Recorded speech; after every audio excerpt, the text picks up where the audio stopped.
Bonjour les amis, j'espère que vous allez bien. Moi, on va dire que ça va. Ouais, j'ai un petit rhume, donc j'espère que ce sera pas trop gênant pour la vidéo. Donc aujourd'hui, petite vidéo, je vais vous montrer je vais vous expliquer comment bien choisir ses graines, on va dire.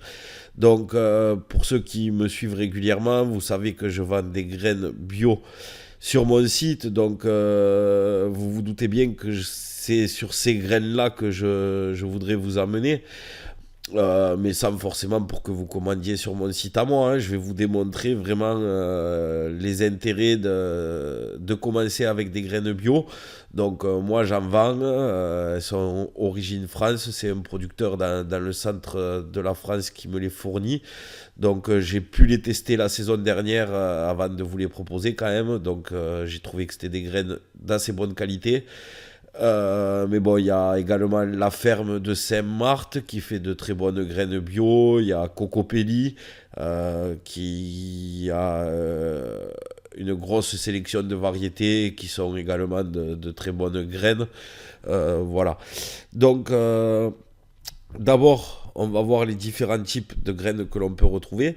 Et ensuite, je vous apprendrai comment les améliorer en faisant vous ensuite vos propres semences pour les améliorer en fonction de votre terre, de votre terroir, de votre climat, de votre façon de jardiner, etc. Donc c'est parti, on attaque tout de suite avec une introduction, une petite introduction. Enfin, elle va être assez longue parce que je vais vous montrer on va parler beaucoup des graines hybrides surtout. Donc je vais vous dire qu'il faut pas en acheter, mais vous allez voir pourquoi.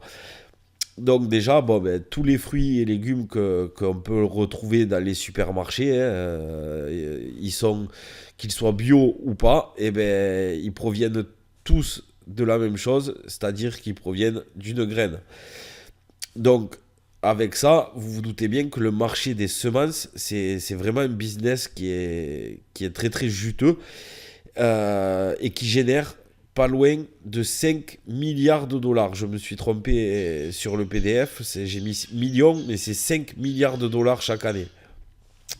Donc, vous vous doutez bien que quand un marché génère de telles sommes, et ben derrière, il y a toujours des multinationales qui veulent leur part du gâteau, en fait, hein.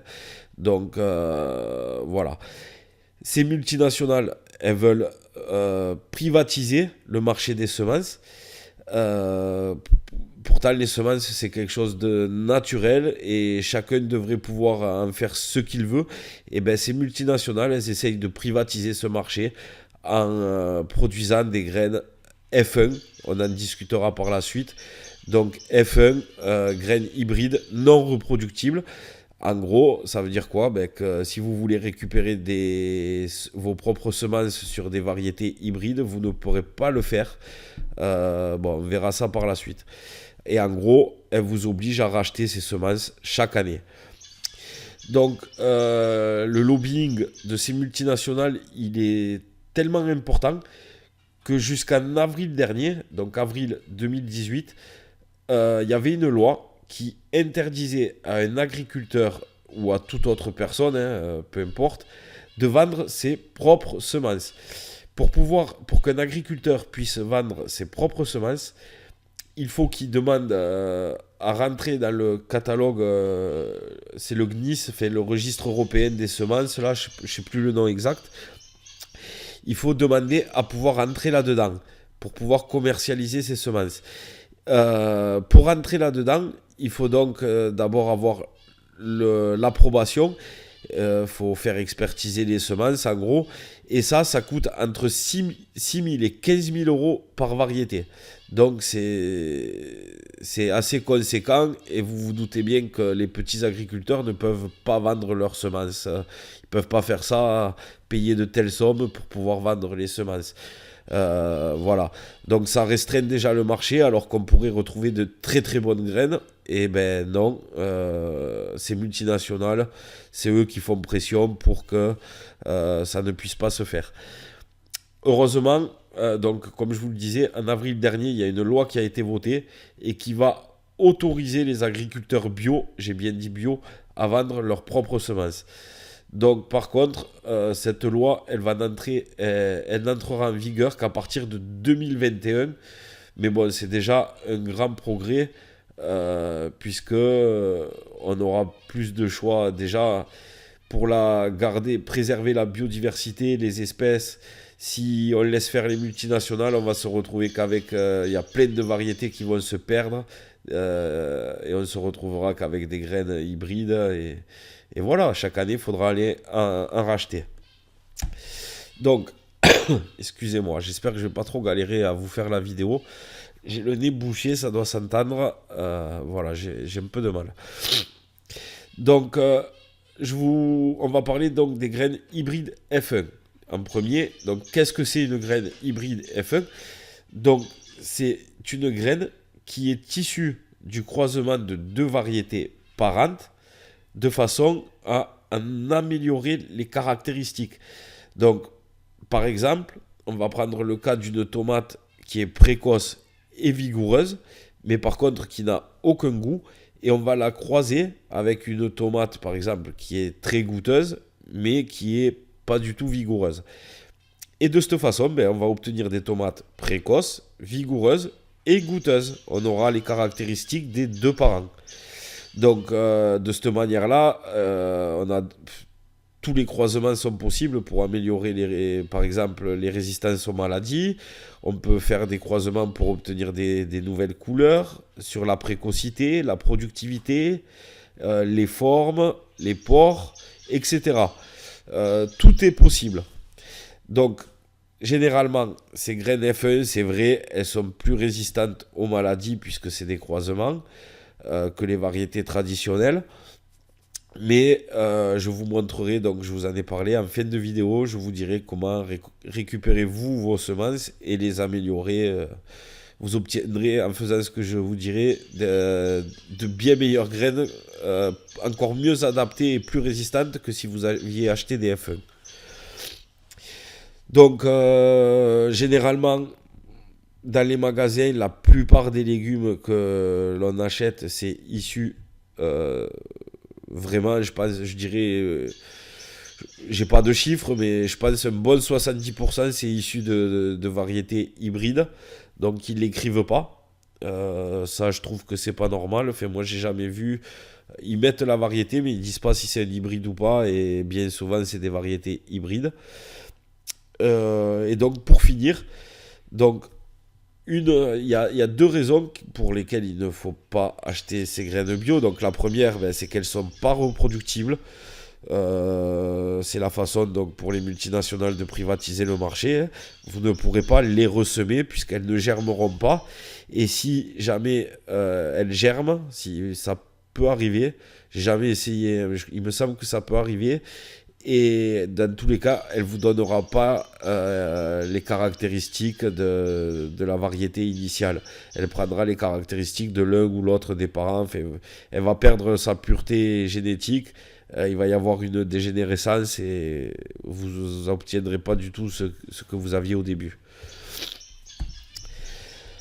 Donc, voici les trois multinationales qui règne sur 59, allez on va dire 60% du marché mondial des semences. Alors en fait, ces multinationales, elles étaient 5, puisque Bayer, hop, excusez-moi, je vous ai spoilé un peu la suite. Donc Bayer et Monsanto, c'était deux entreprises différentes. Ils se sont... Bayer a racheté Monsanto en 2018 pour la modique somme de 54 milliards d'euros. C'est énorme. Donc cette alliance, elle est considérée par les professionnels et par les magazines et par tout le monde comme le pire mariage du siècle, tout simplement. Donc Monsanto, Bayer, maintenant c'est la même entreprise. Pareil pour Dupont et Dow, c'était deux entreprises différentes. Il y a Dupont qui a racheté Dow, il me semble, et il y a Syngenta. Donc à eux trois, maintenant ils sont trois, ils règnent sur 60% du marché mondial. Donc la plupart des semences que ces entreprises vendent, ce sont des hybrides F1, comme je vous l'ai dit avant. Donc Bayer Monsanto, qui est plutôt situé sur le marché européen, on va dire, ils détiennent 31% du marché. DuPont, qui est une société américaine, c'est 21%, et Syngenta, c'est 7%. Donc voilà, donc on va voir un peu, je vais vous expliquer pourquoi personnellement je ne veux surtout pas acheter leurs graines. Donc on voit bien que 60% du marché mondial, ça veut dire quoi? Ça veut dire que quand vous allez acheter une graine hybride F1 dans une jardinerie, il y a plus d'une chance sur deux qu'elle provienne de l'une de ces sociétés. Vendues sous d'autres noms. Hein. J'ai pas réussi à les trouver, j'aurais bien aimé vous le proposer, mais forcément, quand on achète des graines pour vendre chez Monsanto et Bayer, on veut pas trop le dire. Donc elles sont commercialisées, elles sont pas commercialisées sous le nom Monsanto, hein, vous vous en doutez bien, ou Bayer. Hein. Il y a d'autres noms, je sais pas, peut-être des marques de jardinerie qui utilisent leurs graines, voilà. Enfin, en tout cas, il y a plus d'une chance sur deux pour que les graines hybrides proviennent de chez eux. Donc, pour l'histoire, Bayer, société allemande, fondée en 1863. Ils ont d'abord... Je vous présente tout ça parce que après ça, je pense que je vais convaincre 80% d'entre vous. Ils ont d'abord vendu de l'aspirine. Jusqu'à là, tout va bien, c'est eux qui l'ont inventé. Ensuite, ils ont vendu aussi de l'héroïne au début du XXe siècle, qui était utilisée comme un substitut à la morphine et aussi comme remède contre la toux. Donc, pour soigner une toux, vous deveniez accro à l'héroïne. Voilà, pour situer l'état d'esprit de la société. Ensuite, durant la Première Guerre mondiale, Bayer, ils ont été à l'origine du gaz moutarde, qui a fait des milliers, voire des millions de morts. Donc ça, je pense qu'ils ont pris un goût morbide. Et donc pendant la Seconde Guerre mondiale, ils ont remis ça. Et ils ont fait un partenariat chimique avec d'autres sociétés, je vais passer les détails. Et donc à la Seconde Guerre mondiale, ils ont aussi créé le Zyklon B. C'est le fameux gaz qui a servi aux nazis dans les chambres à gaz. Donc voilà pour le palmarès de Bayer. Donc Bayer, ils ont grossi ensuite au fil du temps. Hein. Ils ont racheté plein de sociétés chimiques, pharmaceutiques, etc. Et désormais, ils emploient 100 000 personnes et ils font un chiffre d'affaires de 41 milliards d'euros en 2017. Donc voilà pour la première société qui nous vend désormais des graines hybrides. Et ensuite, il y a Monsanto. Donc Monsanto, créé en 1901 à Saint-Louis, dans le Missouri, donc c'est une société américaine. Donc eux, ils ont d'abord commencé par inventer la saccharine, qui est un puissant édulcorant.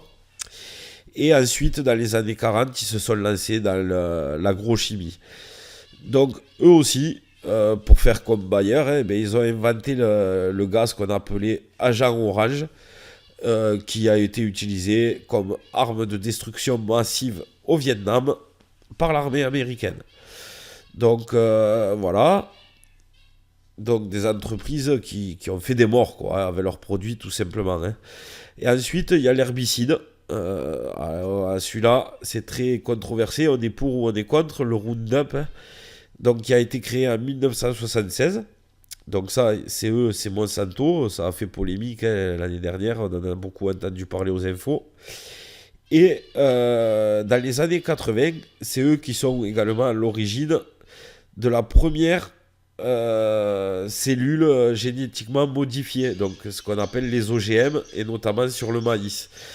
Donc voilà, hein, l'association Bayer qu'on a vu avant et Monsanto, voilà, 30% des graines hybrides, 31% des graines hybrides que l'on retrouve dans le monde proviennent de chez eux. Alors, personnellement, j'ai pas trop envie de manger... j'ai pas envie d'acheter des semences à des marchands de mort, quoi.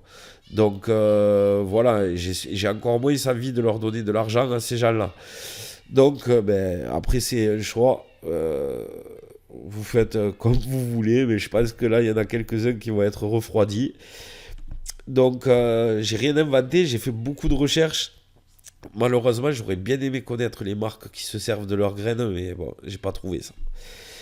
Si vous le savez, d'ailleurs, n'hésitez pas à le dire dans les commentaires, hein, je suis preneur. Hein. Ça m'intéresse vraiment de savoir qui utilise ces graines sous d'autres marques. Alors ensuite, ce qui est aussi inquiétant, et ça je vais vous le montrer vite fait, c'est que Monsanto, il est présent dans notre alimentation quotidienne, dans des produits que l'on consomme fréquemment. Hein. Donc je vais vous montrer quelques produits. Donc je ne sais pas sous quelle forme ils sont présents dans ces produits. Je pense que c'est notamment avec des édulcorants, des émulsifiants, les fameux quelque chose que l'on retrouve derrière. Ben, tout ça, je pense que il y en a beaucoup qui viennent de chez Monsanto. Voici une liste des produits. Donc quand j'ai trouvé ça, ben, moi il y avait 5 ou 6 produits de là-dessus que je consomme. Ben, je vais tout simplement arrêter aussi de les consommer, hein. C'est pas grave, il y a autre chose. Notamment les chewing-gums, les Kellogg's, le riz. Qu'est-ce que je consommais personnellement? Les chips, la fameuse marque. Donc voilà, bon, je vais pas m'attarder dessus. Vous, si vous voulez venir les voir après, vous remettez la vidéo en arrière. Et ça, c'est que quelques marques, hein. Il y en a d'autres. Hein. Donc je pense que c'est sous forme d'édulcorants, d'émulsifiants, etc. qui sont présents dans ces marques-là. Ensuite, il y a les graines traditionnelles, on va dire, conventionnelles, mais non bio. Alors là, déjà, c'est beaucoup mieux que d'acheter des graines F1, puisque tout d'abord, vous allez pouvoir les reproduire. Vous allez pouvoir, dans la saison, récupérer une tomate, récupérer les graines qu'il y a dedans, et celles-ci, elles regermeront et elles vous redonneront un plan identique au plan mère, on va dire. Donc jusqu'à là, ça va. Après, donc moi j'ai beaucoup jardiné avec ces graines-là au début, hein, jusqu'à ce que je me décide à essayer des graines bio et à comparer. Alors, je pense que ces graines-là, forcément, quand on cherche à faire de la production, donc pour vendre des graines, il faut produire beaucoup de fruits, il ne faut pas qu'ils soient malades, il faut que les plants soient en bonne santé. Et donc pour ça, eh ben, je pense que les producteurs de ces graines-là, ils utilisent des engrais pour que les plants soient gros, pour que les tomates soient grosses, pour avoir un maximum de graines. Des engrais pas forcément bio, parce que sinon les graines seraient vendues. Un producteur de graines qui utilise des engrais bio, qui fait tout naturellement, il vendra ses graines sous l'appellation bio forcément. Donc là, vu que c'est pas bio, on peut se dire que il y aura des engrais chimiques peut-être qui ont été utilisés, pesticides, fongicides pour pas que les plants soient malades, etc. Donc ça veut dire quoi? Ça veut dire que les graines qui vont être récoltées sur ces plantes traitées et sous perfusion, ces graines, elles n'auront pas de résistance aux maladies. Elles auront été habituées, élevées, entre guillemets, avec des pesticides et tout. Donc vous, quand vous allez mettre cette graine dans votre jardin, si vous ne lui apportez pas des traitements ou de l'engrais, ben peut-être vous n'aurez pas de très bons résultats. Peut-être votre plant va tomber malade assez facilement. Je sais pas si vous voyez, si vous comprenez ce que je veux dire, quoi. La graine, elle a été élevée, habituée à être bichonnée sous perfusion, quoi. Donc, si on lui remet pas la même chose pour qu'elle se redéveloppe, elle est plus propice à tomber malade et à donner de moins bons résultats. Voilà.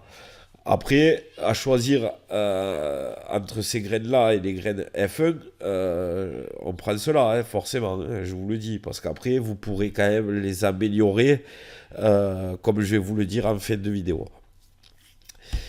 Ensuite, il y a les graines bio.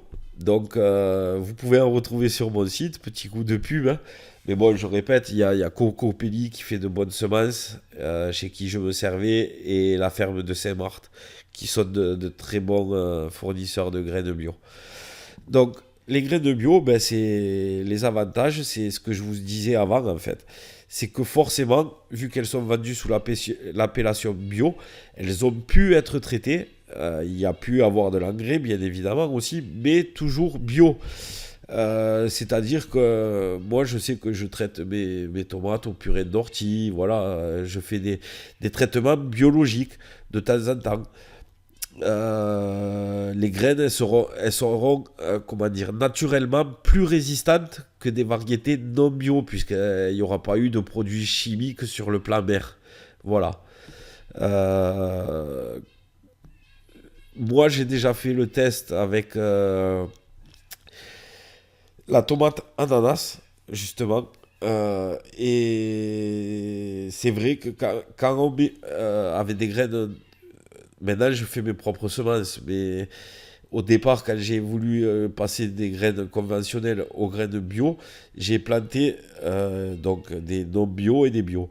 Et c'est vrai que les plants, je les ai trouvés plus vigoureux et plus productifs euh, que les graines normales. Après, c'était peut-être un hasard, hein, mais chez moi, j'ai eu ce résultat-là. Donc voilà. Ensuite, sachez qu'il existe aussi des graines bio hybrides. Ça commence à se trouver, mais pas d'intérêt non plus puisque vous ne pourrez pas récupérer vos semences. Donc, pas d'intérêt. Je vous déconseille les hybrides en fait, hein. Euh, Déjà parce qu'on ne sait pas comment elles ont été élevées et j'ai pas. Voilà, ça, quand je vois les sociétés qui produisent les graines, ben, ça donne vraiment pas envie. Donc, pour finir cette vidéo, je vais vous montrer comment améliorer vos semences. Donc, l'idéal, ben, c'est de partir déjà avec des graines bio, puisque les plants seront déjà un peu plus résistants, je pense, naturellement. Et ensuite, ben, ce que vous allez faire, ben, on va prendre le cas des tomates ananas. Euh, Vous allez laisser se développer le plant. Et sur les premiers fruits, quand les premiers fruits vont apparaître, c'est sur cela qu'on prélève les graines en général. Vous allez choisir un fruit qui a vraiment toutes les caractéristiques de la variété. Par exemple, pour la tomate ananas, les fruits font en moyenne 400-500 grammes. Ils ont une forme de type beefsteak. Donc, il faut qu'ils aient bien la forme, le poids à peu près qui est donné pour la variété. Et là, vous allez récupérer vos graines. Après, vous pouvez toujours manger le fruit en plus, hein. Ça, je vous ferai une vidéo sur comment récupérer les graines, les nettoyer, les stocker, etc. Ce sera le sujet d'une prochaine vidéo. Donc, vous récupérez ces graines. Et l'année suivante, vous allez les ressemer. Donc là, ça voudra dire que déjà, vous avez récupéré des graines sur un plan qui a été adapté à votre façon de jardiner, c'est-à-dire comment vous arrosez tous les 2 jours, tous les jours, toutes les semaines, sur un plan qui aura été habitué à votre sol, sur un plan qui aura été habitué à votre climat. Donc déjà, vous aurez une graine ben, habituée hein, tout simplement à votre terroir, qui va vous donner un plan, une nouvelle fois, encore un peu plus adapté à votre terroir, je répète. Et là, l'année suivante, vous allez encore récupérer les graines sur des plants pas malades, bien sûr, hein. Et vous verrez qu'au fil des années, ben, vous allez avoir des plants de plus en plus productifs, de plus en plus résistants aux maladies, et en fait des plants qui seront nés sur votre terrain en fait. C'est comme s'ils avaient été créés ici. Donc ils seront parfaitement adaptés à toutes vos conditions de sol, de climat, de jardinier, etc. Donc voilà comment améliorer vos semences. Vous pouvez très bien le faire à partir de graines non bio, hein, mais vous aurez déjà, voilà, en partant avec des graines bio, vous aurez quand même déjà des graines plus solides, entre guillemets. Voilà, ben, c'est tout pour cette vidéo. J'en profite pour vous dire que quand j'ai commencé la chaîne, je présentais des variétés, par exemple la tomate ananas, avec toutes les caractéristiques, quand arrêter la croissance, les pores, etc. J'ai tout supprimé parce que bon, maintenant, voilà, quand je regardais les vidéos et tout, enfin, ça faisait très... Voilà, ça me plaisait plus d'avoir ça sur la chaîne. Mais je vais refaire ça, puisque ça avait plu, hein, la chaîne a commencé comme ça. Donc de temps en temps, je vous présenterai une variété, notamment de tomates, puisque moi, c'est ce que je préfère cultiver. Voilà. Donc là, après cette vidéo, je vous présenterai la tomate ananas, qui est ma préférée. J'ai dû cultiver depuis que je jardine une bonne cinquantaine de variétés de tomates, et niveau goût, ça reste ma préférée. Donc on commencera avec celle-là. Et puis, et puis voilà. Donc ben, je vous invite à aller faire un petit tour sur mon site pour ceux qui le souhaitent, hein. Vous y retrouverez des graines bio, des graines de fruitiers aussi, citron, caviar, etc. Mais celles-ci ne sont pas bio. Voilà, allez-y, je vais rajouter des variétés au fil du temps là, il me manque à en rajouter, hein. Mais vous pouvez retrouver déjà pas mal de variétés anciennes et originales. Et ensuite, ben, pour ceux qui le souhaitent, vous pouvez me rejoindre sur Facebook, même si je ne suis pas trop actif, hein, sur Facebook. Je m'y connecte une fois par semaine. Enfin voilà. J'y allais souvent vous mettre des codes promo quand j'étais partenaire de jardinerie, mais là j'ai arrêté tout ça. Donc voilà, vous pouvez y aller, mais sachez que je ne suis pas trop actif. Et pour terminer, ben, si cette vidéo vous a plu, n'oubliez pas le petit pouce bleu, ça m'aide à être mieux référencé, moi, sur YouTube, hein. Plus j'en ai, mieux je suis référencé.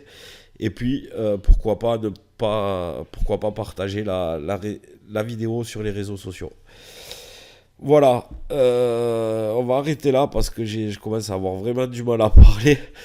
Je suis désolé si ça s'est beaucoup entendu, mais voilà, je voulais vous faire la vidéo rapidement puisque mine de rien on est fin décembre et ben, février les semis vont commencer, donc voilà. Sur ce, je vous dis à très vite pour une prochaine vidéo. Ce sera certainement une variété, donc la tomate ananas que je vais vous présenter. A plus.